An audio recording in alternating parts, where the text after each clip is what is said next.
镇魂塔。安东市中心偏东的一块地皮，要开发建楼，需要拆一座塔。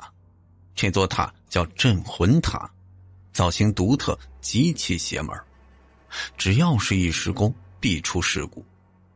包工头不信邪，搞了几个挖掘机，这就开工了。可是又出了事儿了。我叫王一，名字是我爷爷给我起的。爷爷说呀，名字简单好养活。我今年30岁，家住在辽东省安东市。我开着一家小的算命馆，经营的业务有批算八字、看面相、看手相、看阴阳宅风水、起名等等。我们家这4代啊，都是做算命先生的。我对易经八卦和风水之术有点研究，大家就给我起了个外号，叫小神仙。我每天早上起来必须做的有3件事。第一件事洗漱，第二件事给去世的太爷爷、爷爷还有我的父亲各上3炷香。第3件事开门营业，一直到中午。因为我批算八字比较准，就有很多的人慕名而来找我算卦。我一天只算10卦，一卦收费500。我这人算卦呢，有3不算：不算死人，不算同行，不算自己。一般来找我算卦的呀，大都是中年妇女，因为这个年龄段的女人最信这些东西。大部分人来找我是算的财运和姻缘，也有一小部分是给子女算学业的。今儿这排名第1位的是一个45、6岁的大姐。这大姐是早饭都没吃就来排队了。她身高大概1.62米，体重140斤左右，扎着马尾辫，额头饱满有光泽，眉毛柔顺整齐，眼睛黑白分明而且有神，耳垂厚大，鼻子直挺，颧骨有肉，上下嘴唇薄厚香弱，牙齿整齐，脸型方中带圆。从大姐这面相上就能看出她心地善良，为人坦荡，性格温柔包容，随和乐观。这女人不光是自个儿有福气啊，就连她的家人也能受到福气，会得到朋友的信任，身边的贵人比较多。这大姐啊，这辈子都是衣食无忧的命，这就是一副旺夫相啊。哪个男人要是娶了她，无论是事业还是仕途，都会顺风顺水。大姐就坐在我对面，面带着笑容问了我一句：是这样，我想给我的先生拼一下八字。好，你把你先生的名字还有生辰八字写在纸上。我将一支笔和一张纸递过去，大姐拿起笔在纸上写出她男人的名字王云海，随后列出生辰八字。我接过写着名字和生辰八字的纸，推算了一下，这叫王云海的男子今年46岁。他这八字啊，正官星气势旺盛。这八字中有正官星旺盛的人，多数适合从事公务员以及企事业单位的工作。哈，从你男人这八字中看出来，有正官星出现，而且气势旺盛，他应该是个公务人员，还是个领导。这大姐听了我的话，先是露出一副惊讶的表情，然后对我点点头。啊，我男人在政府工作，算是个小领导。哦，那大姐，你想算什么？是这样，我男人上边领导调走了，职位空缺，现在有3个人要竞争这个位置。你看，其中一个是我男人，我就想知道我男人有没有机会啊。这女子表现的还是有点紧张。我盯着大姐的面相又看了一眼，这位大姐气色红润，身上散发出的气场很强，有这么一个旺夫的妻子，她的丈夫运势肯定不会差。啊，是这样，这我不能说100%，但你男人有80%的机会。这大姐听到我的话，长出了一口气，她没有多说什么，站起身，从这包里掏出800块钱放在桌子上，便迈着大步离开了。其实我们这行有些事儿那是算出来的，但也不能把话说得太满。这第二位算卦的是个35、6岁的青年女子。这个女子刚坐到我对面，还没说话呢，就有2个30多岁的男人推开门插队闯进来。这俩男的不修边幅，胡子拉碴的，身上穿着蓝白的工作服，并且布满着灰尘。看到这2人的打扮，我就猜出他们的职业。喂，你俩也太没规矩了，请你们出去。我就不高兴地指着2个男子下了逐客令。这其中一个男子扑通一下就跪在地上，对着我磕头，然后哭着对我喊着阿巴阿巴。很明显，这男人是一个聋哑人。哎呦，小神仙啊，我们这无意要冒犯你，他的哥哥出事了，想请您过去看一下。另一个青年男子指着跪在地上的哑巴对我说道。这时哑巴哭得满脸都是泪水。我这本来是很生气的，可是看到哑巴哭得伤心，我这心也就软下来。他哥哥出什么事儿了？我向那个正常的男子询问过去。他神色惶恐的就将发生在他们身上的事儿对我详细的描述了一遍。跟我说事儿的这男的叫方东，跪在地上的哑巴叫做张伟。这张伟还有个哥哥叫张强，他们3个人是从一个村子出来的，在工地干体力活。前几年，对岸的邻居朝鲜就释放出改革开放的信号。这2年，安东市的房地产价格持续的走高，平均房价从4、5千都飙升到8、9千了。市中心好一点的位置，房价都快突破2万了。这有个开发商啊，就看中了市中心偏东的一块地皮，那儿是一片老的居民楼，还有一些瓦房和平房。安东市最有名的建筑镇魂塔也就在那个地方。这就有必要介绍一下镇魂塔。说起这个塔，老一辈的人几乎是无人不知，无人不晓。镇魂塔建于1937年11月，镇魂塔的塔身上刻着10个字：满洲舞台，罹难者莫灵碑。这满洲舞台当时是我们安东市一个非常有名气的大戏院。1937年正月初3，容纳1000多人的满洲大舞台突然失火。当时看戏的1000多人只逃出100-200人，其他的就全部困在戏院里。当时是火光冲天，戏院里发出一片的惨叫之声，听起来是撕心裂肺。大火一直烧到半夜里才被扑灭，那有的尸体都被烧成了白骨，有的尸体被烧得焦黑，整个剧场都散发着一股恶臭恶心的味道。后来住在戏园附近的人在半夜3更的时候，就总是听到鬼哭狼嚎的声音。政府就请来一位得道高僧来这戏院里做法事超度冤魂，结果呢还是不行。再往后啊，就有一个云游老道经过戏院救治，感受到这死去人的怨气很重，就让当地政府修建一座镇魂塔，用来悼念死去的冤魂。直到镇魂塔建成，那附近的人再也没有听到过鬼哭狼嚎的声音了。相传那镇魂塔是不能碰的，一碰准得出事儿。我20岁那年就去参观过一次镇魂塔，当时是10月份，而且还是白天，镇魂塔周围的温度就比安东市的正常温度要低上3度，而且给人的感觉阴冷，浑身都不舒服。镇魂塔自身所带的负能量磁场很大，长时间住在镇魂塔附近的人运势就会下降。用老百姓的话来说，就是会走霉运。人要是走霉运了，财运和身体都会有一定的影响。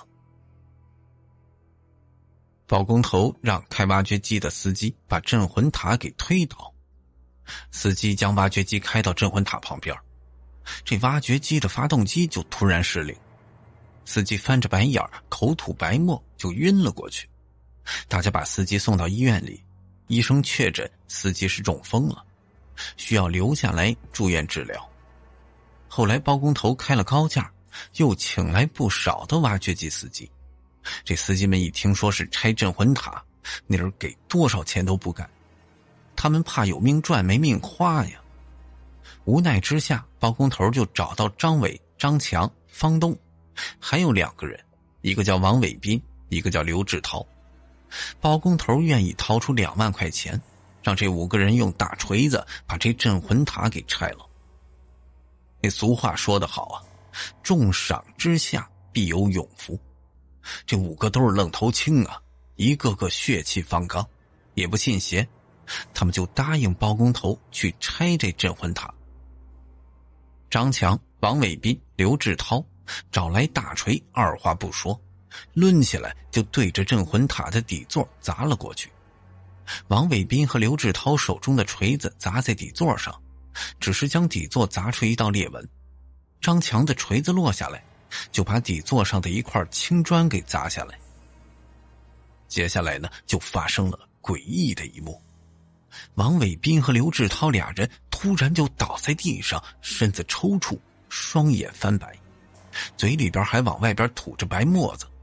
这张强倒是没倒在地上，他黑白两色的双眸变得漆黑，脸色发青，嘴唇发紫。随后张强是拔腿就跑。张强跑起路的样子就像是2个脚前尖着地，脚后跟抬着。张强跑到附近的一座废弃居民楼里就躲了起来。这大家都认为张强是不是被什么脏东西给附身了，也不敢进入到废弃的居民楼里去找他。包工头报了警，警察壮着胆子进入到居民楼中，找了一圈也没找到张强。张伟和方东知道我精通降妖除魔之术，这就专门跑过来找我，让我出面帮忙寻找张强。现在这工地传闻张强可能是被脏东西拖进阴曹地府里去了。通过方东的讲述，我认为这张强确实是被不干净的东西附身了。可是人不可能被拖进阴曹地府，因为活人是没法进去的。这张强肯定还藏在那栋居民楼中，只是大家还没找到他。我认为啊，张强这事儿比较棘手，需要立刻处理。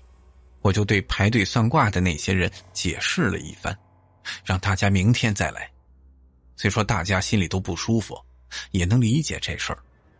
我将一把铜钱剑背在身后，斜挎着一个印着八卦图案的黄布挎包，挎包里装着3清灵、桃木令牌、黄符纸、朱砂砚台、狼毫笔、一个白瓷碗、一双筷子、一桶香、一捆圆形的黄纸钱儿，还有一捧香炉灰。这方东开的呀，是一辆92年的黑色桑塔纳，车身上还布满着黄色的腻子。我打开副驾驶的车门，看到副驾驶的座位破烂不堪，那海绵都露出来了。我还看到右后车门是用铁丝绑着的。方东扭动3次车钥匙，这才将车子打着火。没用上半个小时，我就来到施工现场。镇魂塔以及周围的居民楼都被2米多高的蓝色彩钢板给围住。工地占地面积有15000多平米。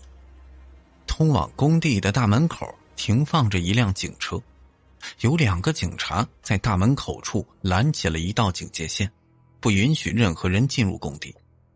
站在工地大门口看热闹的老百姓们可以用人山人海来形容，大家是3、5成群的聚集在一起，议论着早上发生的事儿。方东和张伟要带着我进入工地，结果就被2个警察给拦住了。这俩警察是说什么都不放我们进去。我站在大门口，向着镇魂塔的方向望去。镇魂塔被五彩布包裹住，只露出一个塔尖。在镇魂塔旁边停放着一辆挖掘机，镇魂塔的周围也是站着不少的人。哑巴张伟见2个警察不让我们进去，他有点急了，他就阿巴阿巴的用手语跟2个看守着大门的警察沟通。可是2个警察根本就不明白这张伟是想干什么。张伟被逼急了，他就冲上前去，用手推搡2个警察，其中一个警察被推倒，这俩警察掏出手铐就要铐住张伟。这时方东冲上来拉开张伟，并对2个警察鞠躬致歉，请求这2个警察原谅。俩警察看在张伟是个残疾人，也没斤斤计较。对于警察这种人性化执法，我还是挺佩服的。方东就给他们包工头打了一个电话，让包工头带着我们进入到工地。那包工头得知方东把一个懂得驱邪的师傅找过来了，他屁颠屁颠的就从工地里跑出来。从方东的嘴里得知，那包工头子今年45岁，姓谭，叫谭金宝。谭金宝身高1.7米多点，长得比较胖，体重大概有200多斤，剃了个光头，额头有抬头纹，8字眉，小眼睛，蒜头鼻子，嘴巴不大，上下嘴唇略微的薄一些。从这谭金宝的面相上就能看出这人是比较精明，做事儿有头脑，吃苦耐劳。从男人的嘴唇薄可以看出这人是自我为中心，说话也是比较刻薄，会有口舌之祸。再就是啊，我能看出来他财运虽说是好，可是积攒不到钱财，赚得多，花的也多。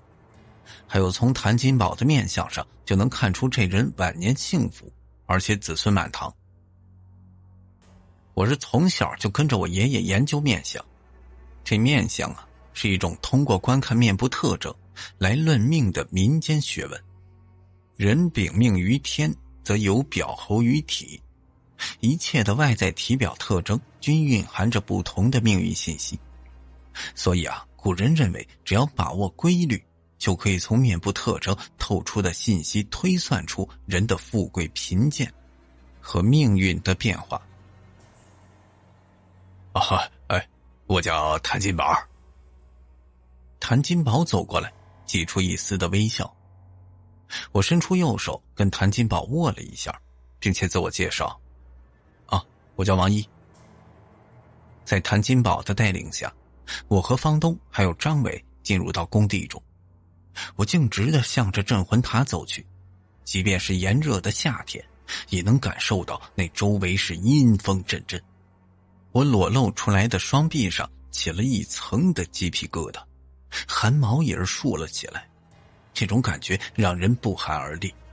此时我这心里边也是忐忑不安。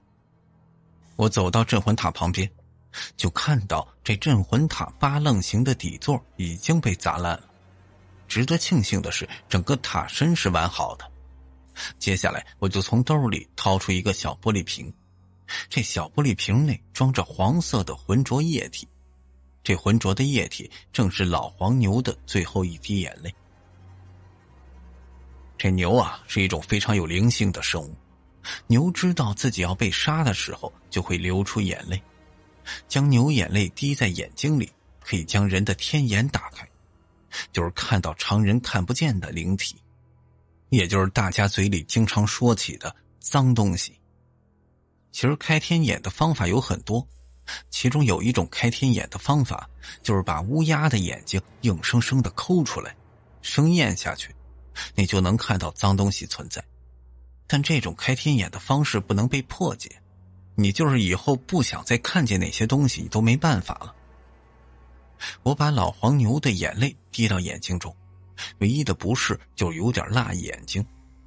我再次睁开眼，这就看到有黑色的阴气从镇魂塔底座散发出来，并且是把整个镇魂塔包裹起来。在我的头顶上有黑色的阴气所形成的阴云，正常人是看不到的。这镇魂塔下边压着数以千计死去的冤魂，一旦损坏镇魂塔，被压在塔下的冤魂就会跑出来。安东市一直流传着一个传说呢，镇魂塔不能拆，谁拆谁死。你们怎么还不信邪呢？我就冲着在场的人没好气地嘟囔一句。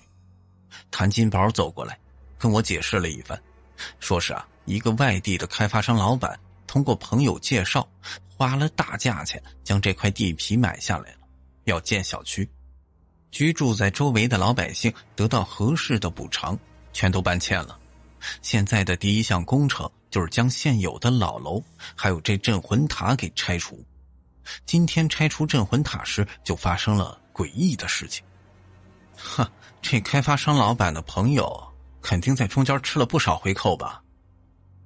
听了谭金宝的讲述，我也是气愤地嘟囔一句：王先生，你看有没有办法把这镇魂塔给拆了，我多给你点钱。听了谭金宝说的这番话，我那鼻子都差点气歪了。我可不敢拆这镇魂塔呀，我怕我有命拿钱没命花呀。况且我今天来这儿，这可不是帮你们拆塔的，我是来帮忙找张伟的哥哥的。我对谭金宝说明来意。房东指着南边的一栋居民楼对我说了一句：那张强的大哥就跑那栋楼里去了，人就不见踪影了，我们都进去找了好几遍了，也没找着啊。就在这时有一辆白色的金杯面包车驶进到工地里，随后从车上下来3个人，其中有2人的面色看起来不是很好，他们俩眼圈发青，面色发灰，双眼无神。我从房东的嘴里边得知，这2个人一个叫王伟斌，一个叫刘志涛，他们俩之前也是参与到强拆镇魂塔。这2人被送到医院里做了个检查，医生说身体无碍，就让2人回来了。你们俩感觉怎么样？谭金宝就问王伟斌和刘志涛。就是头有点昏沉，身子无力，还有点恶心。说这话的是王伟斌，站在一旁的我是一眼就看出来这2人的问题所在。他们俩这是被阴气侵体。阴气侵体不同于被灵气附体，被阴气侵体之后，严重的会出现昏厥，轻则头脑昏沉，四肢无力，厌食恶心，精神状态不佳。老板这我俩想请一天假回去休息一下。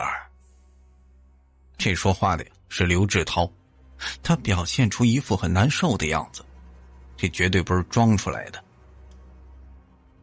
你俩可是想清楚了，大老远从家里跑出来，这不就为了赚钱吗？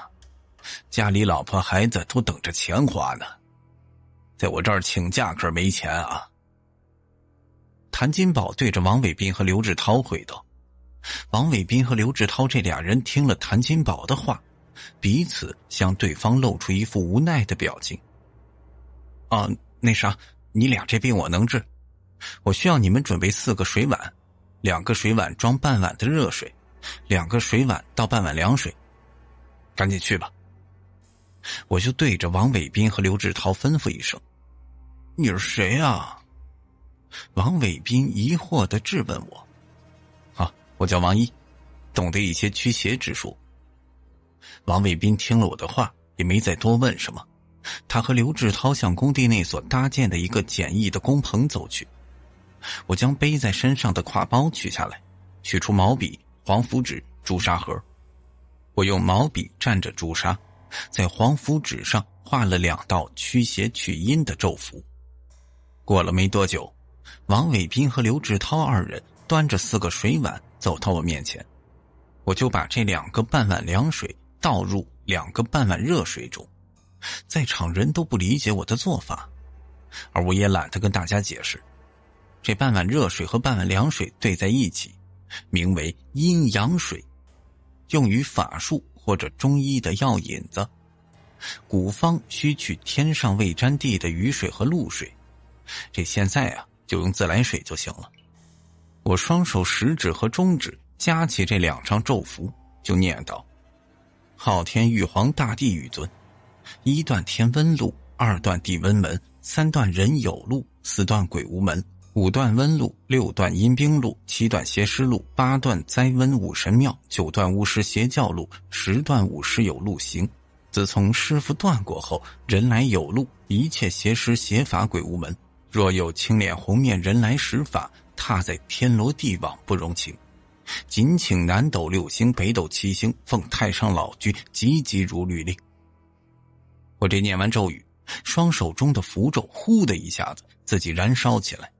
随后我将2碗燃烧的符咒放在水碗中，站在一旁的众人看到我手中的符咒自燃起来，大家也露出了一脸惊讶的表情。房东念叨了一句：哎呦，这也太神奇了吧。这符咒在盛有阴阳水的水碗中燃烧成灰烬之后，我就用手搅拌一下，让王伟斌和刘志涛一口气全部喝光。王伟斌和刘志涛2人望着脏兮兮的符咒水，有点难以下咽。可是最终2人还是抱着试试的态度，端起水碗大口大口就喝了起来。王志斌和刘志涛喝完符咒水，他们就感觉这胃里暖和和的，然后身子就开始发热冒汗。我能看到有黑色的阴气从2人的天灵盖处冒出来，他们的脸色也是好了很多。现在感觉怎么样？头好像不那么昏沉了，身子也有点力气了。王伟斌露出一脸的喜悦。也不那么恶心了。刘志涛又补充一句，这在场目睹这一切的人对我是刮目相看。其实刚刚很多人都在质疑我的能力，因为现在靠这一行吃饭的骗子不少，真有本事的人却少之又少。哑巴张伟走到我面前，阿巴阿巴的伸出双手，先是跟我比划一下，然后焦急地拉着我向他哥哥失踪的那栋大楼里走去。在场的工人包括包工头谭金宝一同跟在我身后，向南面那栋废弃的居民楼走过去。这周围废弃的居民楼都是典型的筒子楼格局。筒子楼，这是一种被长走廊串联着许多的小房间，走廊2端通风的一类楼房，形状就像个圆筒，所以叫筒子楼。这筒子楼面积狭小，每个单间也就是10几平方米，是70、80年代企业和事业单位分配的房子。当年能住上这筒子楼的人，家庭成分可是都不一般。我跟着张伟进入到筒子楼里，工人还有工地的领导都没敢跟着我进来。我回过头看向这些人，他们的脸上也是露出一副惊恐又好奇的表情。你在外边等着我吧，我自己一个人进去。我对着哑巴张伟比划了一下，哑巴张伟听不见我说话呀，可是他从我的手势中就明白了我在说什么，他对我点点头就退了出去。这幢筒子楼一共有6层，一层大概有20多户人家，这加起来就差不多120户。我从1楼开始寻找那个失踪的张伟，我就发现有2户人家中间的墙被打穿了，变成1户人家。有不少的房间还遗弃着80年代的木质家具。1楼中间一户人家在房间里的一口木质衣柜就引起我的注意。这衣柜的门上贴着一张符咒，符咒名为金光咒，这作用就是金光所照之处，鬼妖丧胆，精怪无法再度变形。我就能感受出这张金光咒蕴含着磁场，这可不是普通人能画出来的，是真正懂得道法的师傅画出来的。这符咒就是道教用来驱使鬼神、祭祷和治病的天神文字。之前我所画的驱阴符就是给人治疗虚病的符咒，而这金光咒则是用来镇压妖魔鬼怪的符咒。我伸出右手就想揭开这金光咒，看一下这木柜的后边到底藏着什么。当我的右手触碰到金光咒的那一刻，我的右眼皮儿就跳动一下。最终我还是没敢将这金光咒给揭下来。我承认我怂了，心里边确实害怕了。接下来我就从1楼一直找到6楼，也没找到张强。在6楼把头的房间一堵墙上有一幅诡异的彩笔画，墙上画满着眼睛，给我一种感觉，就是这些眼睛都在盯着我。看着这些眼，我的背后直冒凉气儿，身上的鸡皮疙瘩都起了一层。我从这楼里边退出来，又绕着这筒子楼转了一圈，也没发现任何的异常。大家目睹着张强进入这栋大楼，即便张强被脏东西附身，他也不可能凭空消失不见呢。被冤魂附身的人惧怕阳光，喜欢躲在阴暗的角落里。我认为这个张强是还在这栋大楼，只不过他躲在一个极为隐蔽的角落。张伟见我没找到他哥哥，他这直接跪在地上，双手抱头痛哭起来，脸上露出一副绝望的表情。这些年我处理过很多的灵异事件，可是这次的经历是最诡异的。我甚至怀疑这张强可能已经不在人世了。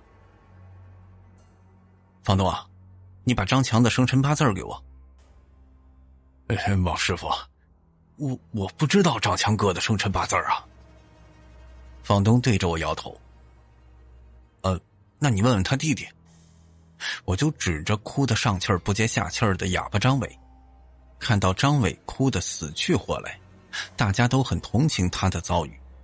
房东从张伟那儿就要来张强的农历生日，我就从包里掏出一本老黄历，查出张强的生辰八字，并对张强的生辰八字进行推算。这生辰八字呢，指的就是一个人出生时的干支历日期，年月日时共4柱干支，每柱2字，合共8字。根据一个人的生辰八字，我就可以推算出这人的过去和未来，他的财运、官运以及婚姻运。早些年，我就为一对快要结婚的年轻情侣测算过八字。我算出这年轻女子官星入木，配偶寿命不长，也就是说这年轻女子克夫。当时我也将实情告诉2人，这2个人非但不信，还臭骂了我一顿。2年之后，年轻女子再次上门找我，从年轻女子的嘴里边我就得知，她和那个年轻男子结婚没多久，年轻男子就出车祸死亡了。过了半年，年轻女子又找到一个比她大7岁的男子，这男子是工地的甲工。2人结婚后的第3个月，这男的就从架子上掉下来，摔成植物人。我这推算的时间差不多半个小时，不仅算出张强还在人世，还算出来张强的双亲走了一个，他现在应该是离异的状态，有个孩子。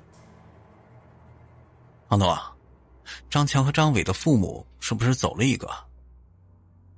去年冬天老爷子肺癌去世了，现在只剩老娘了。张强是不是离异啊？有一个孩子。我操，王师傅，你这果真是小神仙呐！你计算的都准。张强大哥是3年前离婚的，家里有个女儿，今年8岁，叫雅雅。房东跟我八卦了一下张强妻子的故事。这张强的妻子叫秦燕，是一个游手好闲的女人。秦燕结婚生娃之后，在家里边是什么都不干，不收拾家里，也不做饭，每天就躺在炕上，不是打游戏就是和别人聊天。张强每天在工地干完活回到家中，还要给自己的妻子和孩子做饭。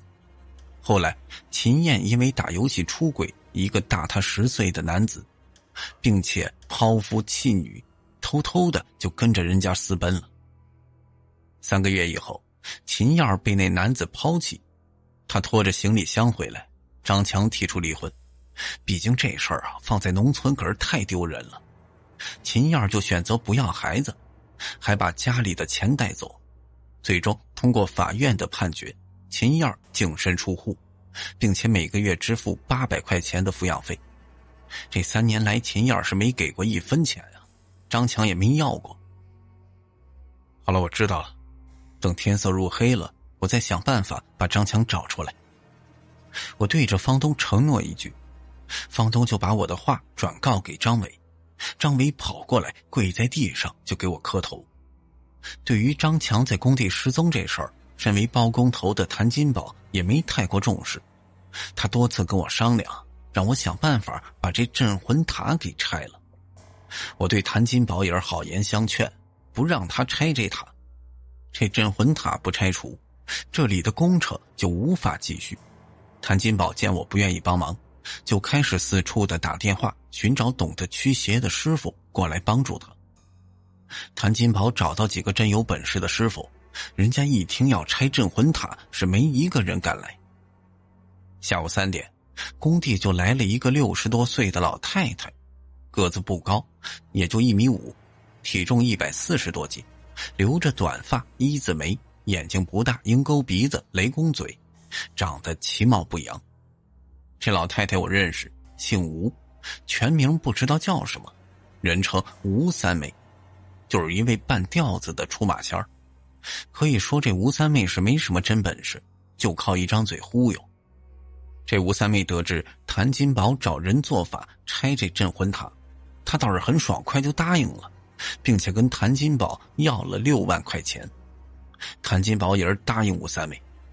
吴三妹穿上一套彩色的花衣，腰上捆着铃铛，手里拿着手鼓，绕着这镇魂塔是又蹦又跳的，嘴里边还吟唱着我听不懂的曲调，曲调听着有点耳熟，就像2人转的小拜年儿。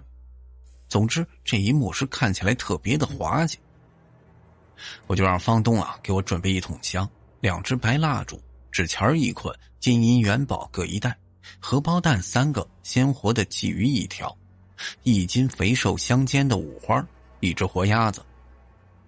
我再转头去看吴三妹，这吴三妹蹦得大汗淋漓，累的是上气儿不接下气儿。望着这一幕，我就感觉特别的好笑。吴三妹跳了将近1个钟头，她喝了3口白酒，全都吐在镇魂塔上，然后找来一根桃树枝子，绑上红绳，放在镇魂塔下边的底座上。我这已经做完法事了，现在可以动工拆除这塔了。这吴三妹很有自信地对着谭金宝说道。谭金宝听了吴三妹的话，他就吩咐下面的人拎着锤子去拆镇魂塔，可是没一个人敢上前啊。这样吧，你来给大家打个样吧。我就捡起地上的大锤递给吴三妹。我故意拆吴三妹的台，是我觉得她这做人真的一点底线都没有，这是为了钱什么都能干出来。吴三妹皱着眉头看向我，也没有接我手中的锤子。其实我就能看出来，这吴三妹的心里边也在害怕。这吴大仙儿您就来给我们打个样吧。谭金宝也开口了。这吴三妹就硬着头皮从我手中接过大锤，这时她身子摇晃一下，差点都没拎动。长柄大锤差不多得有20斤重。黄三太奶，黄三太爷，要保着弟子平安无事儿啊。这吴三妹闭上眼，神神叨叨地嘟囔了一句。这东北有5大仙家，分别是狐、黄、白、柳、灰。黄指的就是成精的黄鼠狼，一般我们称为黄仙家。这黄家道行比较深的就是黄三太爷和黄三太奶。黄家有个特点就是记仇，这如果得罪了黄仙家，肯定会遭到报复。还有少数的出马仙供奉的是冤魂，男性冤魂被呼为清风，女性冤魂就被呼为烟灵。这我就认识一个小伙子，他供奉着一个有着300年道行的烟灵。这时吴三妹抡起锤子就向着镇魂塔砸了过去。不出意外，这意外还是来了。没等吴三妹手中的锤子落下来，这周围就刮起了一阵的阴风。我看到地底下钻出一团黑气，黑气瞬间没入到吴三妹的体内。这一幕啊，只有开了天眼的我才能看见，这周围的其他人是看不着的。吴三妹眼睛翻白，身子抽搐，直挺挺的就倒在地上。这在场的人看到这一幕都给吓懵了，一部分人退得很远，有一部分直接都吓得跑出工地。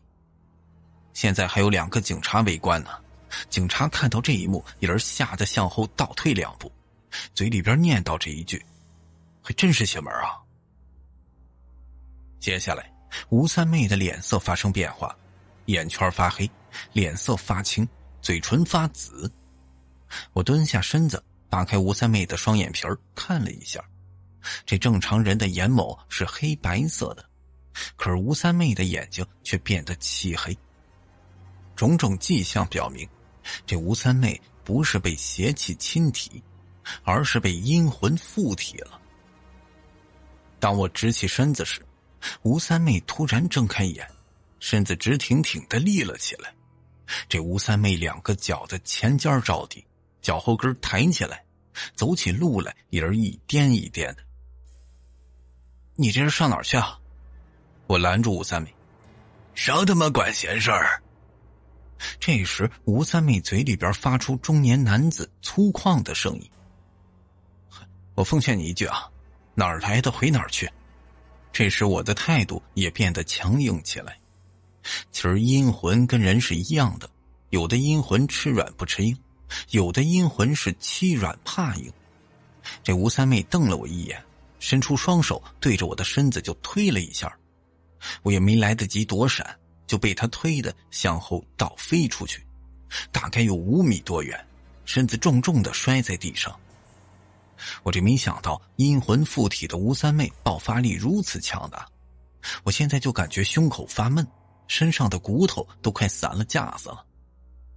吴三妹踮着脚走在我身边，没好气儿地瞪了我一眼。大家都看出来了，这吴三妹不对劲呢，一个个吓得也不敢靠近，脸上露着一副的惊恐表情。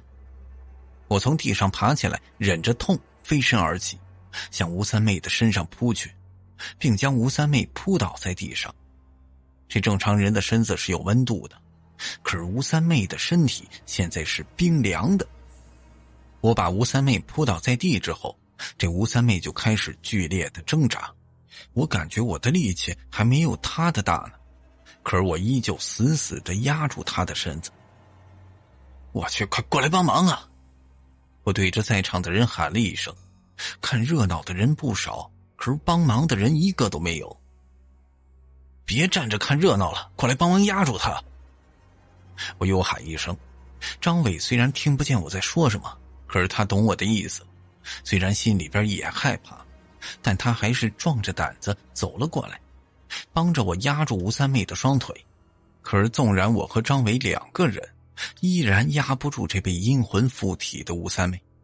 看到众人站在一边看热闹，我心里也是一阵的火大。谭金宝，这工地要是再出事了，你能担得起吗？赶紧过来帮忙压着他！我冲着谭金宝喊了一声。谭金宝听到我的喊话，他那心里也是咯噔的跳了一下，心里边还真有点害怕了。今天这已经发生太多事儿了，如果有人死在工地，那么这事儿还真就闹大了。谭金宝冲着自己身边的人喊了一声：那啥，谁过去帮忙压住那娘们儿，我一人给200。结果大家还是无动于衷，没一个人敢上前。妈的，我给500！谭金宝将价格提高到500之后，就有3个胆大的中年男子冲了过来。这2个人帮我压着胳膊，一个人帮我压着屁股。这次我们几个总算是牢牢地控制住吴三妹。给我1双筷子，1碗生米。我去。这王伟斌对着我应了一声，就向着工棚的方向跑去。这被我们控制住的吴三妹一边挣扎，一边声嘶力竭地乱抓乱叫。王伟斌端着1碗生米和1双筷子递给我，我从这挎包里拿出一根红绳，把2根筷子缠起来，接下来又将一碗生米放在吴三妹的额头前，还将红绳捆绑的筷子搭在碗上。玉山开路，玉河搭桥，我现在帮你把桥搭好了，你要识趣儿的话赶紧搭桥离开，你要是不识趣儿，那就别怪我对你不客气了。我冲着吴三妹威胁道。我这话音刚落下，装着生米的水碗就抖动起来，里面的生米也跟着跳动起来。先是搭在水碗上的2根筷子断成2截，那啪的一声，水碗碎成3瓣，碗里的生米也是散落在地上。我这看到吴三妹身体里的阴魂不愿意离开，我就嘟囔一句：他妈真是敬酒不吃吃罚酒啊！我就从包里掏出毛笔、朱砂、黄符纸，画出一张金光咒来。我将金光咒贴在吴三妹的额头上，这吴三妹疼得呲牙咧嘴，脸上露出一副痛苦的表情。我又找来一只水碗，扣在吴三妹的头顶，嘴里边念了一句咒语。念完之后，吴三妹表现得更加痛苦了，嘴里边也是发出一声声痛苦的哀嚎声。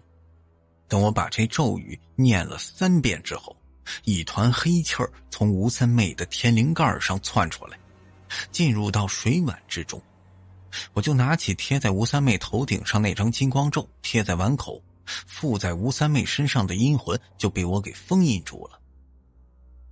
我给客户驱魔，如果冤魂识趣儿，我就可以放他们离开，并给冤魂一些好处，甚至会帮助他们完成未了的心愿。可是如果冤魂不识趣儿，软硬不吃的话，我的做法就是利用驱魔之术，把他们的魂魄封印起来，甚至将其斩杀。这阴魂从吴三妹的身上离开之后，吴三妹闭上眼睛，头一歪就晕了过去。此时她铁青的脸色变成苍白色，我用手扒开吴三妹的眼皮，吴三妹的双眸逐渐恢复正常，慢慢的就变成黑白色了。你这没那金刚钻，别揽这瓷器活呀！我站起身子，望着吴三妹拍拍手说了一句。站在现场的2个片警走过来，用手指着吴三妹，向我询问她的情况。他们俩这人怕闹出命案了，我就如实的对2个片警解释一番。这吴三妹啊，刚刚是被脏东西附身了，我已经把脏东西从吴三妹的身体中逼出来，她虽然目前处在昏迷当中，可是身体已经没什么大碍。这2片警听了我的话，走到吴三妹的身边，伸出右手食指放在吴三妹的鼻子前面，发现这吴三妹还有呼吸。谭金宝想找救护车把吴三妹送到医院里，被我给拦下来。这吴三妹送到医院也没啥用，因为医生根本就查不出她的病。我就让谭金宝啊找人把吴三妹抬到有阳光的地方，让吴三妹多晒会儿太阳。人被阴魂附身之后，身体内就会残留着阴气，阴气是至阴至邪的，正常人被阴气侵体，不但对身体健康有影响，还会对人的运势有影响。这运势啊，就包括财运和姻缘。谭金宝掏出1500块钱，给了之前帮忙压着吴三妹的那3人。站在一旁的哑巴张伟看到谭金宝在发钱，那心里边也有点羡慕。喂，刚刚张伟也帮忙了，你也分人家500块。我就走上前帮着张伟向谭金宝要钱。哎，那是他自愿的，这钱不能给。不是，谭老板啊，这一碗水得端平哦。你给了张伟500块钱，人家夸你仗义，你要是不给这500块，大家当面不说什么，背后肯定会议论你，被人戳脊梁骨，你是得倒大霉的。这谭金宝听到我的话，心里边也开始犯着膈应，最终他掏出500块钱给了张伟。张伟对着谭金宝深鞠了一躬，表示谢意。张伟捡起一根树枝走到我面前，在地上歪歪扭扭地写了3个字：救哥哥。然后就把谭金宝分的500块钱还有兜里所有的钱都递给我。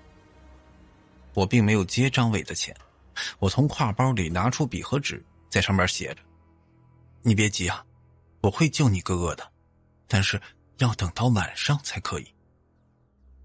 这张伟看到我写的纸条，脸上露出一副落寞的表情，就像霜打的茄子，整个人都蔫儿了。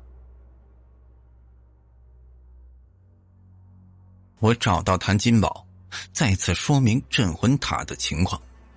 镇魂塔下压着数以千计的冤魂，镇魂塔不但有镇压冤魂的作用，还可以帮助化解冤魂身上的怨气。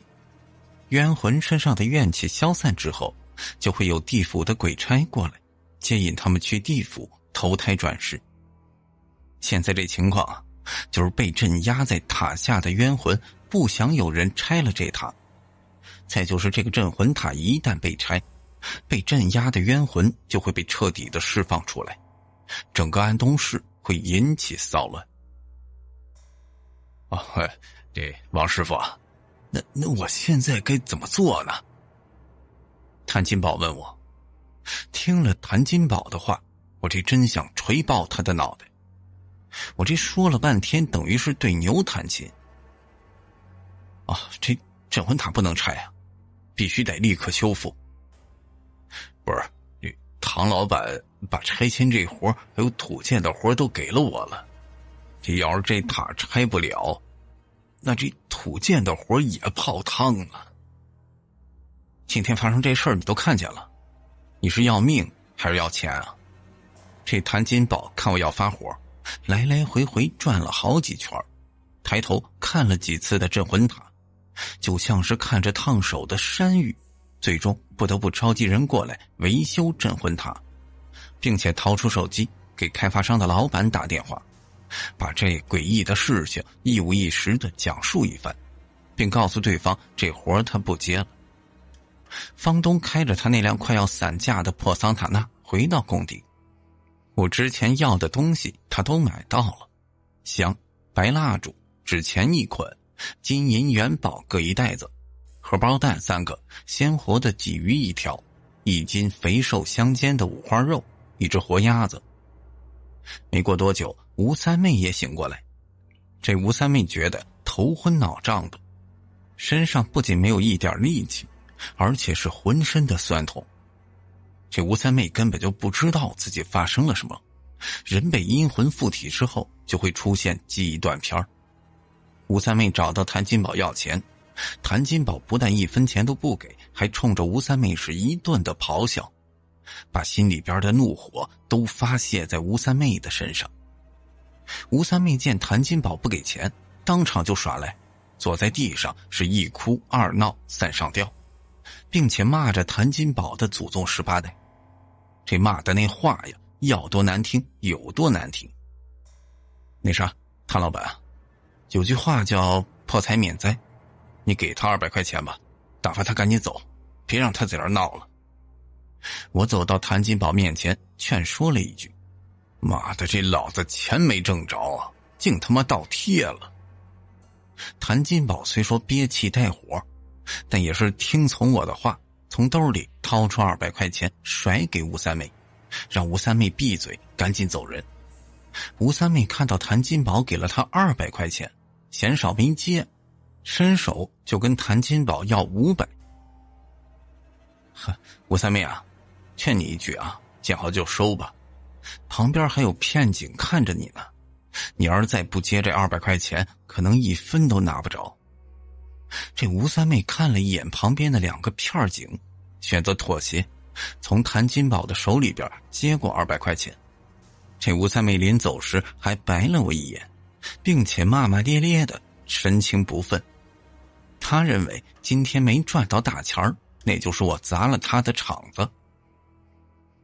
这工人们用了1下午的时间把镇魂塔给修复好，看着镇魂塔被修复好了，我也是长出了一口粗气，压在心上的石头算是落了下来。时间一晃到了晚上8点，天色已经彻底入黑。今天这天气不是很好，空中布满着乌云，月亮和星辰全都看不见，此时工地上还聚集着不少的人，大多数是工人，也有10几个片警。我走到张强消失的那栋大楼前，我让房东找来一张方桌放在大楼的门口处，然后我就将2支白蜡烛放在桌子上，我又将装着荷包蛋、水煮鲫鱼、水煮五花肉的3样贡品放在桌上。我一只手拿着刀子，一只手抓着鸭子，用刀对着鸭子的脖子划了一道口子。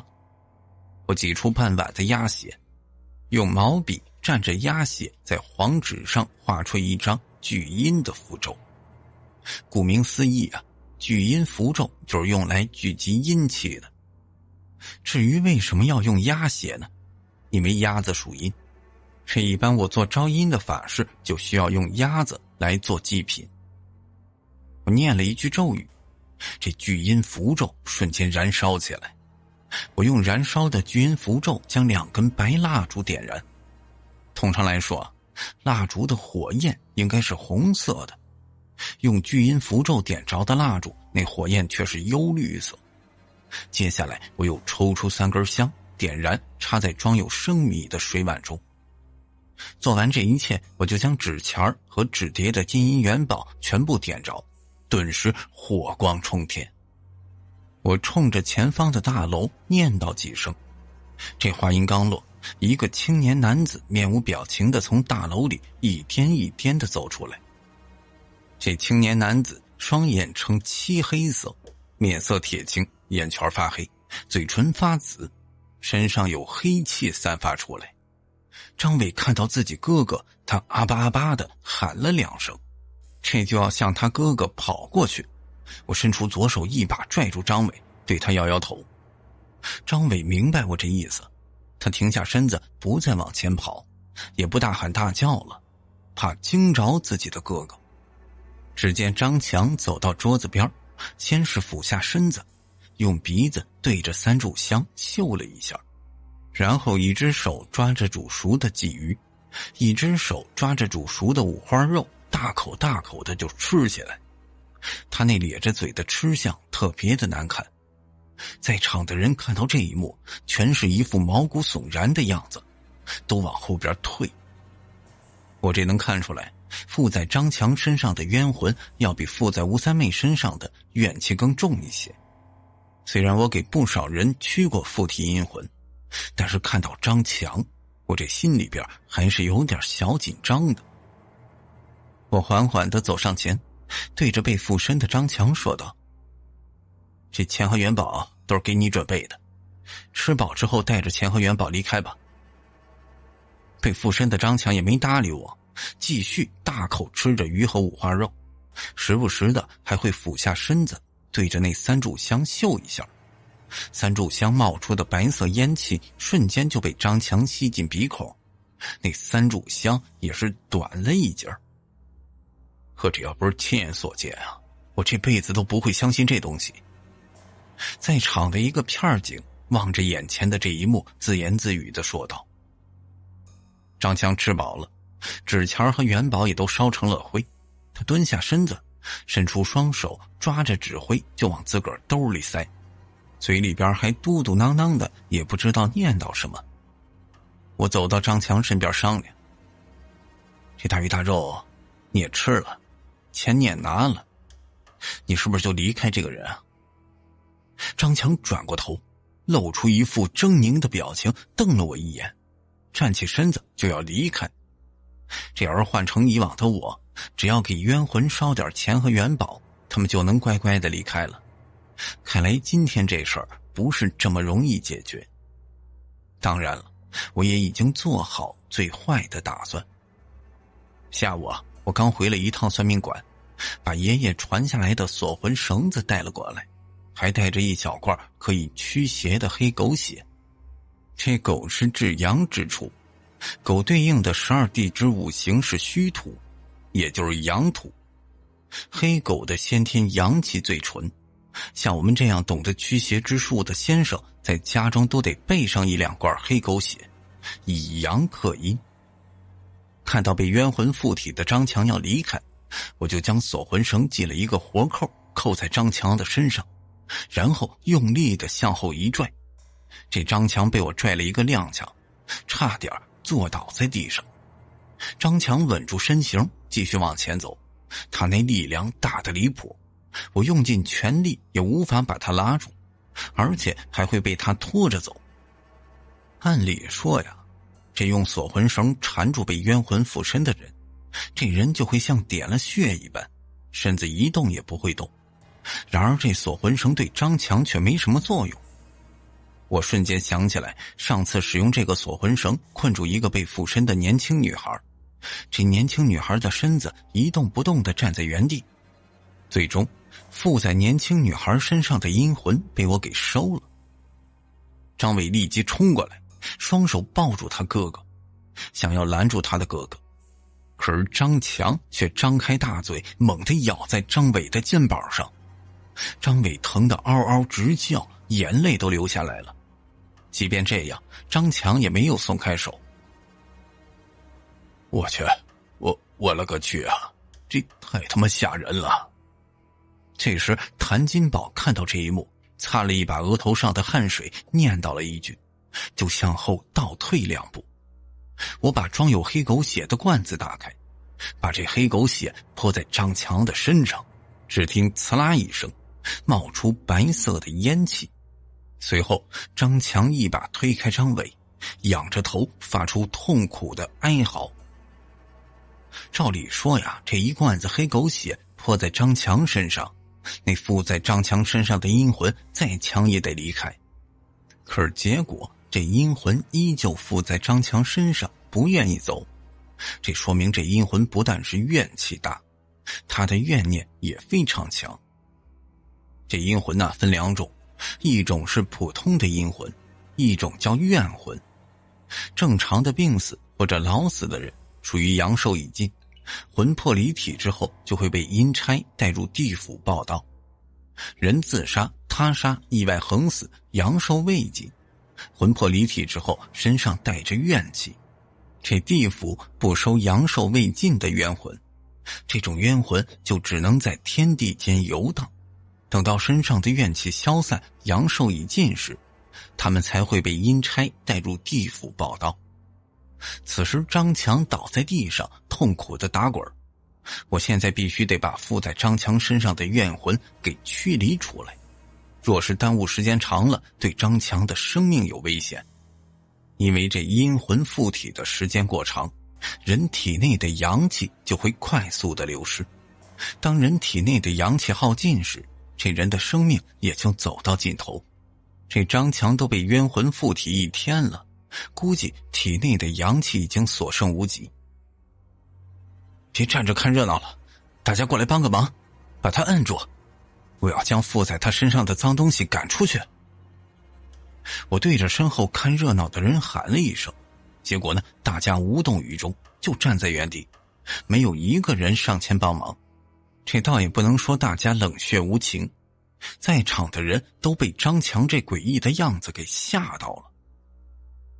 你们要是再不过来，这人就得死了。我又喊了一声，哑巴张伟就猜出我在对大家说什么，他就跑到众人跟前跪在地上给大家磕头，那头磕在地上发出砰砰的响声，没几下张伟的额头就磕出了血。在场的人都被张伟的举动所感动了，大家喊了一声拼了，就向着张强的身边冲过去。10多个人冲到张强的身边，有人按着腿，有人按着双手，还有人直接跨坐在张强的身上。大家把张强控制住之后，我就拿出了一把小匕首，将右手中指的手指肚划破，挤出一丝鲜血，在张强的脑门上写出一个合体字赦令。赦在上，令在下。这赦令啊，是古代时候君主发布的减免罪行或者复议的一种命令。我们经常在电视里看到说皇帝大赦天下，这就是指的赦令。赦令在道教里被称作法旨，这意思就是三清天尊下达的命令。我之所以用中指血在张强的脑门上写出合体字赦令，是因为人的中指血液具有先天的纯阳之气，关键时刻可以咬破中指辟邪。我对着张强念叨一段咒语，张强张开大嘴，有一团黑气儿就从张强的嘴里边窜出来。张强停止挣扎，双眼一闭就晕了过去。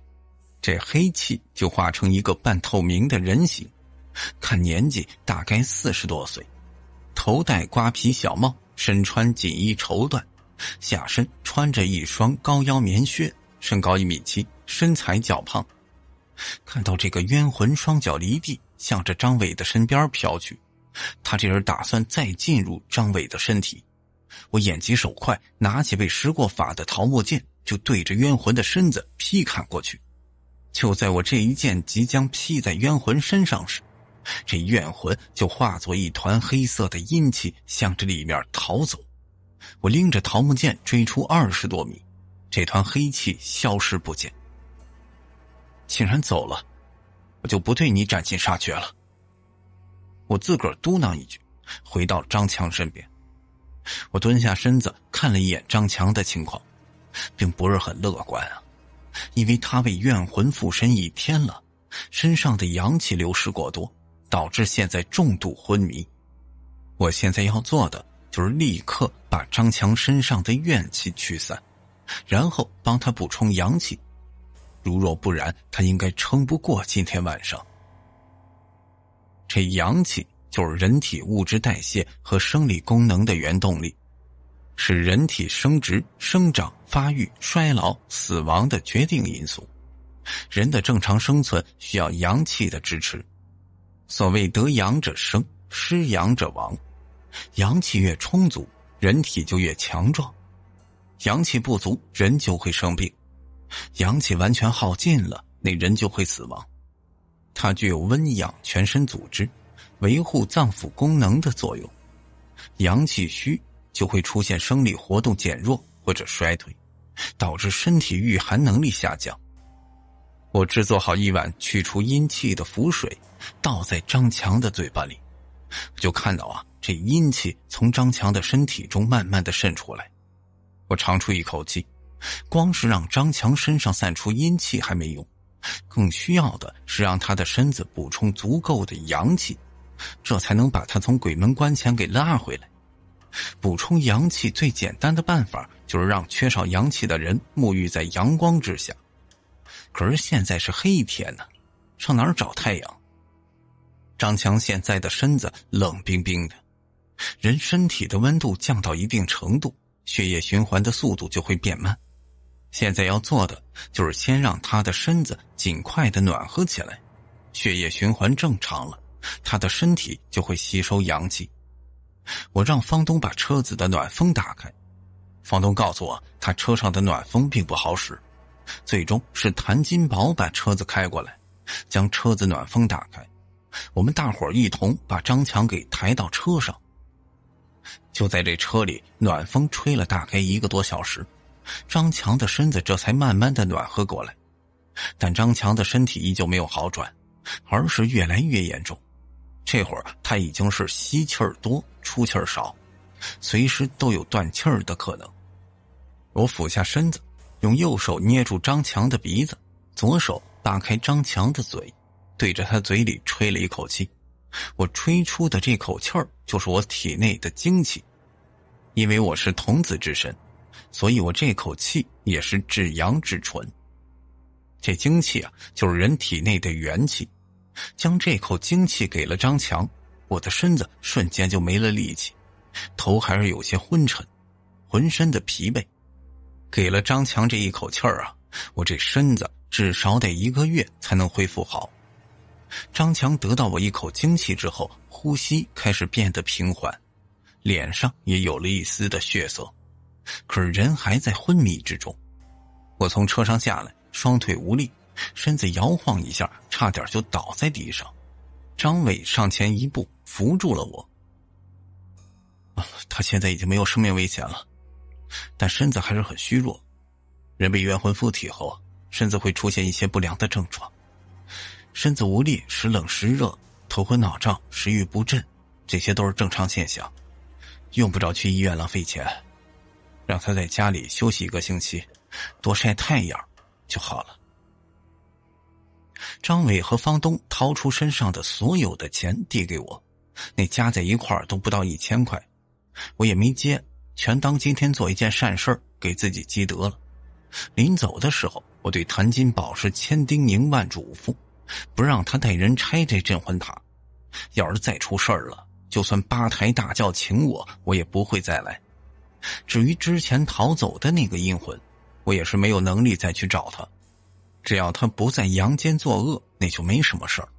他要是在阳间继续作恶，就算我不收他，也会有其他的高人去收拾他。我离开之后啊，谭金宝露出一脸不舍的表情，看了一眼工地，召集在场的所有工人撤出工地。谭金宝也是不敢再动这镇魂塔了，这哪怕是有1个工人死在这里，他都无法承担相应的后果。买镇魂塔地皮的开发商老板又找到不少的包工头，可是没一个人敢接这活，最终这块地皮就变成了一块荒地。这本以为啊，这事儿就这么完了，可是树欲静而风不止。1个星期后的下午，我就坐在算命馆里看着关于易经八卦的书籍，这就听到外边发出咣当一声，我吓了一跳，站起身子向外望去，只见一个黑色打满腻子的破桑塔纳把放在算命馆门口的一个垃圾桶给撞倒了。张强、张伟、房东这3个人从车上下来，张强和王伟提着大包小包的东西，有鸡蛋、鹅蛋、一只鲜活的大公鸡、香蕉、苹果等等。这张强走进来，对着我深鞠一躬，然后就说了不少感激的话。他们不仅带来东西送给我，还给了我一个大红包，里边包着2000块钱。这我知道张强和张伟家情况不怎么样，也知道他们兄弟2人赚钱不容易，东西我收下了，红包被我退回。这3人临走的时候还对着我深鞠了一躬。张强将他的手机号留给我，说是以后有事用得着他，他肯定义不容辞的来帮我。对此我也没有在意，目送3人离开，我这脸上露出一丝欣慰的笑容，认为自己所做呀，那都是值得的，懂得感恩的人就应该被善待。当我以为这事儿到此结束时，这镇魂塔附近的一个名叫富贵家园的小区里发生灵异事件。每天晚上子时，这就能听到有人在唱戏，唱的戏曲是《杀四门》。我查了下我们市的历史资料，100年前那个老剧院发生火灾的时候，台子上的戏子们唱的就是《杀四门》。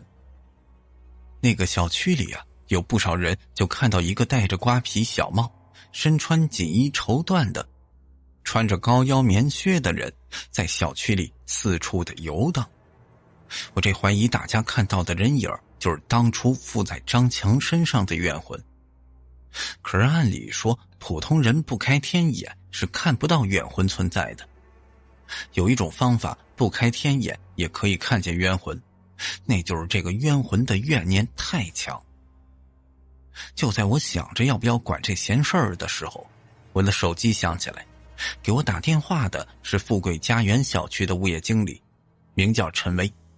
他这就想让我过去帮忙处理一下这小区发生的灵异事件，只要能够处理好这事儿，会给我丰厚的报酬。挂了电话，我念叨了一句：哼，真是想什么来什么呀。我开着车子来到富贵家园小区的物业办公楼，找到经理陈威。陈威带着我到他的办公室里，这又是给我递烟，又是给我倒茶，还让人给我洗了水果，对我是热情的款待。陈威这人40岁出头，身高1.68米，体型微胖，印堂狭窄，扫帚眉，3白眼，鼻子有点歪，嘴巴不大，2个嘴角微微的下垂，下巴短小。我是不太喜欢这陈威的面相，从他这面相上就能看出这个人心机颇重，为人多疑，喜欢算计，内心特别的奸诈狡猾，让人猜不透他的想法。这属于笑里藏刀，为人只在乎自个儿的利益，对周围的人缺乏信任，喜欢为难别人，喜欢攀高凤低，野心特别大。哈哈哈，王师傅啊，我就想知道您这是怎么收费的呀？18000。我说出这个数字，把陈威吓得差点从椅子上蹦起来。哦呦，这么贵啊！你要是觉得我贵呢，那你再找便宜的。我说完这话就站起身子准备离开，还没等我走出办公室，陈威就陪着一副笑脸拦住了我。现如今啊，这富贵家园小区里发生的灵异事件在整个安东市是传得沸沸扬扬。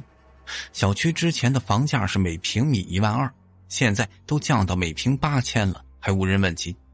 这有很多业主还害怕的从小区里边搬了出去，还有一部分小区业主天天跑到物业闹。陈威就在这儿跟我砍价，他说给我1万，而我执意要18000。最终陈威选择妥协，这因为我对这人不太信任，我就先让他给我转1万块钱，等我把这事儿处理完了，我再收尾款8000。陈威就让我在办公室等着，他去申请批款。我这一等啊，这就是一下午。陈威5点出现在我面前，通过微信转账给了我1万块钱。我这刚收钱，就看到一群业主跑到物业闹事儿。大家别急啊，这是我请来的先生王一，他会把咱小区这事儿处理好。这陈威不知道是怎么安抚业主，于是就把我推到面前。随后小区的业主们把我给团团围住，大家都没有为难我，而是在我面前诉苦，说这辛苦攒钱买房子，本以为能升值呢，结果还降了，就是因为这小区里啊发生灵异事件，这房子都不敢住了。这样啊，大家给我一点时间，我一定把这事儿解决好。我这挨个把在场的业主安慰一番之后，大家离开物业办公室。这很多业主啊，他们晚上就看见怨魂游荡，这我可是没见过。这怨魂长什么样啊？陈威就跟在我屁股后边，好奇地问道。我也不知道怎么跟你解释，要是今天这个怨魂再出现，我帮你看一下。陈威听到我这话，瞬间语塞，也不知道该怎么接话了。看着天色不早了，我用红绳绑了一个铜铃铛，挂在物业的正门口处。红绳所绑的铜铃名作三清铃，这三清铃是一种法器，一般用于做法。三清铃还能感应到怨魂的存在，只要冤魂出现在一定范围内，三清铃就会发出叮铃铃的清脆响声。晚上11点半，挂在门上的三清铃响了，我露出一脸紧张之色，站起身子向外走去。我刚从物业办公室走出来，陈威也跟在我屁股后边走了出来。我从挎包里掏出罗盘，平放在左手心中，右手指着罗盘念了一句咒语。只见这罗盘上的指针旋转一圈之后，指向东南方向。我就从挎包里掏出一小瓶的牛眼泪，滴入到眼睛中。王师傅啊，您这是干什么呀？用牛眼泪为自己开天眼。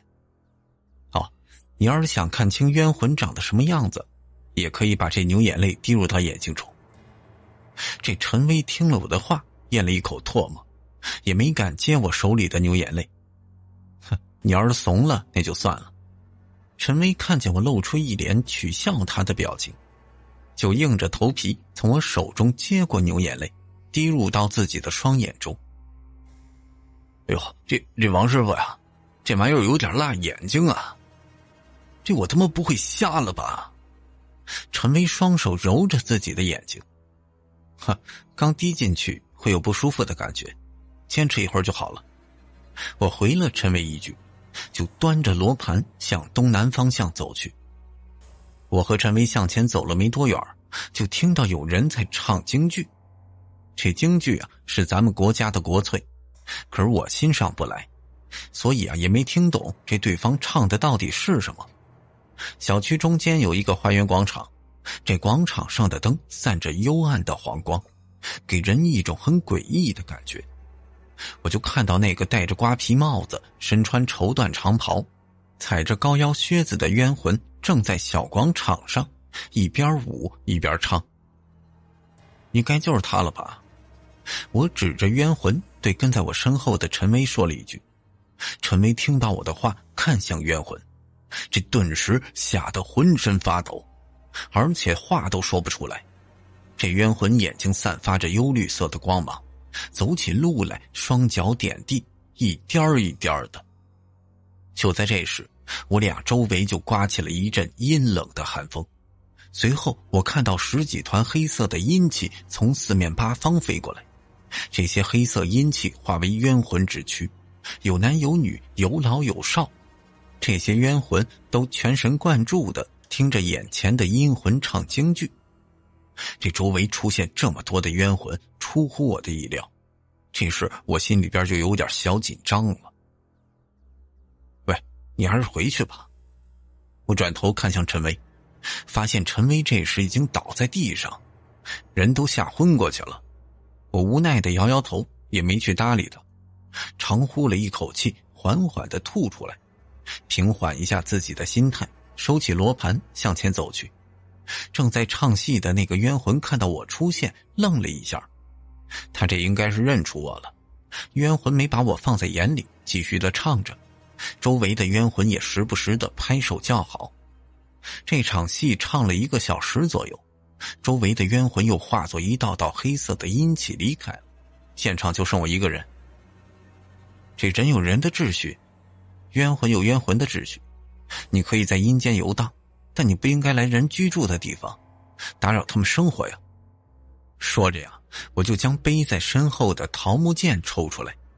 这冤魂看着我也没说话，脸上的表情开始变得狰狞，那双眼瞬间变成血红色。我能感受到对方身上散发出来的压迫感。只见他猛地飞身而起，张牙舞爪地向着我身上飞扑过来。我挥起手中的桃木剑，对着冤魂的胸口就刺过去。冤魂伸出右手抓向我的桃木剑，桃木剑一把被他抓住，不过刺啦一声，就仿佛是寒水落在烧红的烙铁上。这冤魂也是疼得发出一声吼叫，瞬间就松开抓着桃木剑的右手。冤魂再次向我身边扑过来，我挥起手中的桃木剑对着他的胸口就来了一招横扫，他吓得赶紧向后退了一步。这冤魂几次三番的想要靠近我，都被我手中的桃木剑给逼退，这儿气得嗷嗷直叫呢。他见伤我不得，先是缓缓的向右移动，继而转过身迅速的逃窜。我就拎着剑冲了上去，今儿这无论如何都得把这家伙给解决掉。我以为这冤魂是逃跑，结果呢并不是。他跑到一个水池边上停下身子，转过头来一副邪笑的看着我。这我就感觉到不妙了，立即停下脚步，保持警惕的看向这个冤魂。我猜测这家伙一定是没憋好屁。在这水池边的外侧堆放着不少拳头大小的鹅卵石，这冤魂俯下身子捡起2个鹅卵石就向我砸过来。我去，我这发出一声惊呼，先是向右躲闪一下，一个石块就擦着我的耳边飞过去，另一个鹅卵石被我用桃木剑劈落在地。这会儿啊，我是惊出了一身的冷汗。接下来的场面就发生逆转，冤魂捡起2个鹅卵石就向着我身边冲过来，这我吓得掉头就跑，一块鹅卵石就从我头顶上飞过去，一个鹅卵石从我的右肩膀飞过去。我长出了一口气，转过身来，拎着桃木剑就去追那冤魂。接下来冤魂跑到水池边，又捡起2块鹅卵石，又向我砸过来。我俩就这么陷入到你追我打的死循环中。没过10分钟，我这体力就消耗的差不多了。我去，行了，不打了，真没意思啊。我冲着冤魂喊了一声，先是把手里的桃木剑收起来。这时我心里边就想啊，如果这家伙还是不依不饶的对着我出手，那我他妈就得跑路了。冤魂听了我这话，就把捡起来的石头握在手里，用一副警惕的眼神看着我。哎呦，坐下聊聊吧。我对着冤魂说了一声，便席地而坐，用手擦了一下额头的汗水。冤魂感觉出我现在没有敌意了，就走到我身边坐下来，眼睛无神地望着前方的水池发呆。我叫王一，你叫什么名字？我伸出右手自我介绍一下。赵大宝。冤魂把他的名字告诉我，但是没跟我握手，我就尴尬地将右手收回，在裤腿上蹭了一下。你也是死在那场大火中吗？我这就属于明知故问，主动地找话题。是啊，这算起来这事儿都近100年了。这场悲惨的事故发生到如今有很多版本。能不能跟我描述一下当时到底发生什么？冤魂赵大宝听到我说这句话，他抱着头崩溃地哭起来。他那哭声特别的难听，确实可以用鬼哭狼嚎这4个字来形容。我被赵大宝哭得心烦意乱，这会儿啊，我要是对他出手，他肯定躲不过去。可是我也没那么做。赵大宝哭够了之后，就跟我讲述起剧院当年发生的那场火灾。当年赵大宝是戏班的班主，戏班的成员大部分都是自个徒弟。这事儿啊，发生在1937年正月初3。那天天气是比较寒冷，剧场取暖靠的是老式火炉，工人把炉子填满了煤，就跑到前台看戏去了。当时这炉膛烧得通红，把旁边的一个仙堂给点燃，引起了大火。这当时剧院里有1000多号人，火势燃烧起来之后，众人就向着门口跑。看大门的工作人员见到众人往外跑，他们以为是有人要逃票呢，就拿着一根粗铁链把剧院大门给锁上了。等到发现引起混乱的是火灾之后，手忙脚乱去开门，哪知啊，这人群蜂拥而上，钥匙掉在地上，早都不知道被踢到哪儿去了。人们互相踩踏，然后被大火迅速的吞噬。听着赵大宝的讲述，我就感觉自己仿佛就置身在那场火灾之中。我甚至能看到众人惊慌失措逃跑的场景，还有他们被熊熊大火燃烧的惨状，耳边回荡着大家连绵不绝的惨叫声。那赵大哥，你现在还有什么心愿未了吗？我想回家看看我的夫人和孩子，估计他们也不在人世了。他们应该是去地府了。那要不这样啊，我来为你做一场法事，超度一下你身上的怨气，然后送你到地府报道。估计你去了地府就能见着自己的妻儿了。赵大宝听了这话，情绪瞬间变得激动。真的吗？真的可以吗？你身上这怨气太重了，为你做法事超度，估计得7天才能消除你身上的怨气。你要答应我一件事儿啊，不能再继续闹了，因为你每天在这小区里唱戏，这都引起大家的恐慌了，很多人都从这地方搬走了。这我能看出来，你生前是个善良的人，即便是当了冤魂，也应该继续善良下去啊。我当即啊，对着赵大宝一通的拍马屁。赵大宝听了这话，脸上露出一副愧疚的表情。他也是没想到自己唱戏会影响到阳间的人。我走到陈威面前，这家伙还处在昏迷之中。我用手对着他的人中掐了一下，陈威苏醒过来，看到冤魂赵大宝俯下身子看着自己，就又再一次吓晕了过去。我先是把赵大宝送到我的车上，然后返回小区里，把昏迷不醒的陈威送回到物业，并且再次将他唤醒。陈威醒过来，这就露出一脸惊恐的表情，向着四周望去。这会儿啊，陈威的肠子都悔青了，自个儿就不该把那牛眼泪往眼睛里滴。见到冤魂对于陈威来说，这大概会是他一辈子的阴影。哼，那冤魂已经被我处理了，咱把余下的钱清算一下吧。这陈威还处在失魂落魄中，也没听清楚我在说什么。那冤魂已经被我处理了，他以后不会再来了，咱们把余下的钱结算一下。王师傅，我手里也没那么多钱啊，我明天去财务给你，申请一下。这陈威人吓得结结巴巴的，听了陈威的话，我也没为难他，而是迈着大步离开了。我就带着赵大宝回到算命馆，抽出3根香点燃，插在一个陶瓷的香炉中。这赵大宝就俯下身子对着3炷香嗅了起来，没用上1分钟，这3炷香就变成香根儿了。这赵大宝呢，露出一副满足的表情，坐在椅子上。接下来我就开始布置法坛，将一块印有八卦图案的黄布铺在桌上，又在桌子上放了2根白蜡烛、香炉，一个装有生米的水碗，7面颜色各异的阵旗，桃木令牌1枚，法剑3清灵等等。在开坛做法前，我先洗漱一番，并换上一套干净的衣服。这座超度法事啊，就是以经文、符咒以及法师内功的力量，将沉沦于地狱中的冤魂救出来，再就是超度游荡在阳间的冤魂，消除他们身上的怨气，早一点去地府报到。我给赵大宝写了一张超度文书，这文书上边写着一大段的超度经文，后边填写着赵大宝的名字、生前的住址还有生辰8字。接下来我右手舞剑，左手摇铃，开始为赵大宝做超度法事。这等我把这法事忙完，已经是累得满头大汗，我就发现这赵大宝身上的怨气消散了很多。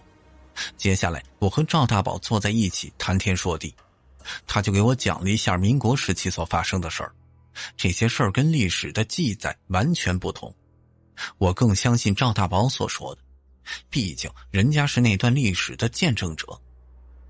第2天，我就跑回富贵家园小区找陈威要钱，陈威以有事为由，让我晚几天再过来。我临走的时候，那前台一个好心的女孩得知我是来要钱的，她就把我拉到园区的篮球广场上。嗨，我们这陈经理办事不靠谱，开发商拨给他的钱，他就拿一部分给业主修房子，还有一部分就揣自个儿兜里了，而且还拖欠着工人的工程款呢。他10有8九是不想给你这尾款了。我建议你抓紧时间跟他要啊，可别跟他耗着，因为这人翻脸比翻书都快呢。这女孩好心的对着我劝说。听了他这话呀，我转过身子又来到陈威的办公室，他正在那儿打电话呢。哟，你怎么又回来了？麻烦您把那8000块钱给我结了。哎呦，这刚刚不是跟你说了吗？我这暂时有点忙，你晚几天再过来，我去跟这开发商商谈一下尾款的事儿。现在这陈威是不耐烦地对着我说道，今天这态度跟昨天是完全不同。哦，陈经理啊，我看你挺为难的，那8000块钱我不要了。呵，哎，王师傅啊，这人敞亮啊，格局很大呀。陈威就激动地拍着我的马屁。其实我这人格局不大，但做人的原则就是别人敬我3尺，我敬对方1丈。别人不给我面子，那我自然也不会给对方留面子。不是，王师傅呀，你这话你怎么个意思呀？这陈威听出来了，我这话里有火药味儿。我今天晚上就让这冤魂去你家里拜访一下你，你千万别以为我跟你开玩笑啊，因为我只跟朋友开玩笑，而你不是我朋友。我对着陈威说了一句，就迈着大步离开物业办公室。这陈威赶紧追出来。哎呦，这王师傅，你等等。我也没理会陈威，跟这种人沟通就他妈是浪费口水。我回到算命馆没多久，陈威就给我打来电话，他说他去开发商那边申请尾款，现在就可以转到我的微信上。我就让陈威给我转6000，另外2000让他自己留着买烟抽。这自始至终啊，我都认为钱不是一个人赚的，有钱大家一块赚嘛。不少人给我介绍活，我吃肉都会分1碗汤给大家，这叫人情世故。我讨厌主动跟我要钱的人，更加讨厌陈威这种克扣钱的人。我为赵大宝做了6天的超度法事，他身上的怨气这才全部消散。这6天里，我和赵大宝就成为无话不谈的好朋友。赵大哥，您身上的怨气已经消散了，现在可以去地府报到了。这阳间通往地府的大门在市西郊的老城隍庙，你到那儿去啊，就会有鬼差接引你。哦，天下无不散的宴席，那咱们哥俩后会有期。赵大宝拱着手对我说完这句话就要离开。哎，赵大哥，还是让我送你一程吧。那谢谢了。我就开着车把赵大宝送到城西的城隍庙。这城西城隍庙废弃10多年了，可是城隍庙的建筑一直都保存得很好，平日里也会有人来这儿祭拜城隍老爷。城隍庙的门口有10多个阴差，这些阴差头戴方形的高筒帽子，身穿黑袍，胸口处用红线绣着一个差字儿，下身穿着黑裤，脚上穿着一双黑布鞋，左手握着长刀。他们这身打扮有点像明朝衙役穿的衣服。这些年啊，我跟这些守着城隍庙的阴差经常打交道。当我从车上下来，这阴差们看到我主动的挥手就跟我打招呼。我将准备好的纸钱和金元宝从车上拿下来，送到这阴差面前。这些都是给兄弟们的。哟，王一啊，你可是太见外了。这阴差的老大对我说着这话时，却露出一副贪婪的眼神，就一直盯着我带来的纸钱和元宝。这样啊，这位是我朋友，他身上的怨气已经都消了，麻烦您接待一下，送他到地府报到。我指着赵大宝对阴差老大拜托道。行啊，这事儿就交给我了。这阴差老大对我点了一下头，就招呼着手下为赵大宝进行登记。那赵大哥，一路走好。我拱着手对着赵大宝说道。赵大宝看着我，脸上露出一副感激之情。最近这段时间里啊，他是对我说了很多感谢的话，此时他不知道该对我说什么了，就对着我鞠了一躬，跟着一个鬼差进了地府。这第2天晚上，我就做了个梦，梦见赵大宝带着妻子和子女来到我这算命馆，一家人对着我说了声谢谢，又对着我深鞠了一躬，这就消失不见了。这故事啊，讲到这儿算画上一个句号了。很多人认为冤魂就是这世界上最可怕的东西，可是我不这么认为，我认为那人心才是最可怕的。有句话叫人心难测，可能上一秒跟你称兄道弟的人，下一秒就会在背后捅你刀子。但是我更喜欢另外一句话，但行好事，莫问前程。